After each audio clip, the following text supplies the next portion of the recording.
दर्शकबिन, लामो समयको प्रयासपछि अन्ततः माया कठियातकी छोरीको शव गुरुबाकोट नगरपालिका 12 भम्कामा भेटिएको छ। अब छोराको शव भने भेटिन नै बाँकी छ। हो दर्शकबिन, हजुरहरूले सही सुन्नुभएको छ।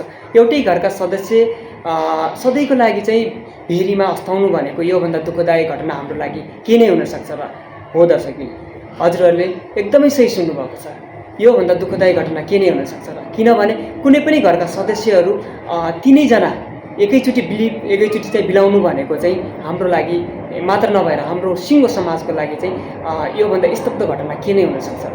त्यसैले गर्दा यो घटना यत्तिकै भएको होइन। यो घटनामा पनि केही कारणहरू छ। यो घटना कसरी भयो, किन भयो भन्ने कुराहरूले हाम्रो मनमा धेरै जिज्ञासाहरू ल्याउन सक्छ र यसको जिज्ञासा यही नै हो।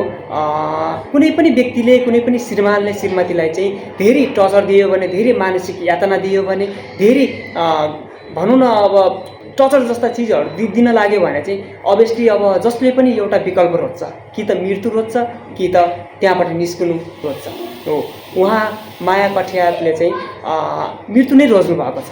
उहाँलाई यत्तिकै यो मर्न रहर थिएन होला, होइन, मर्न बाध्यता थिएन होला। उहाँले चाहिँ यही कारणले गर्दा चाहिँ बाध्य हुनुभएको छ। अब उहाँको श्रीमानले चाहिँ सधैँ अब कुटपिट गर्ने, सधैँ होइन अब टाइममा नआएको भनेर चाहिँ अब कुटपिट गर्ने यस्ता कुराहरू, यस्ता गतिविधिहरूले गर्दा पनि उहाँलाई चाहिँ धेरै मानसिक यातना भयो। त्यसपछि हरेक कुराहरू टर्चर भयो। अनि त्यसपछि टर्चर भइसकेपछि चाहिँ उहाँ बाध्य भएर चाहिँ अब भनौँ न भेरी नदीमा चाहिँ मर्न बाध्य बनायो। आखिर यो कसको हो त गल्ती? यसमा श्रीमानको गल्ती देखिएको छ। किनभने श्रीमानले श्रीमतीलाई यति भनौँ न कुनै पनि टर्चर दिँदैन थियो भने त पक्कै पनि उहाँ भेरी नदीमा चाहिँ हाम फाल्न बाध्य हुनु पर्दैन थियो होला। त्यसैले गर्दा म यो भन्न चाहन्छु कि सबैजनालाई चाहिँ होइन, यदि हजुरहरूले चाहिँ होइन सक्नुहुन्छ भने आफ्नो श्रीमतीलाई राम्रोसँग माया दिनुहोस्, होइन, सक्नुहुन्न भने घृणा पनि नगर्नुहोस्। किनभने चाहिँ तपाईँको घृणाले गर्दा कसैको जिन्दगी नै सकिन जान्छ र अहिले सकिएको पनि छ।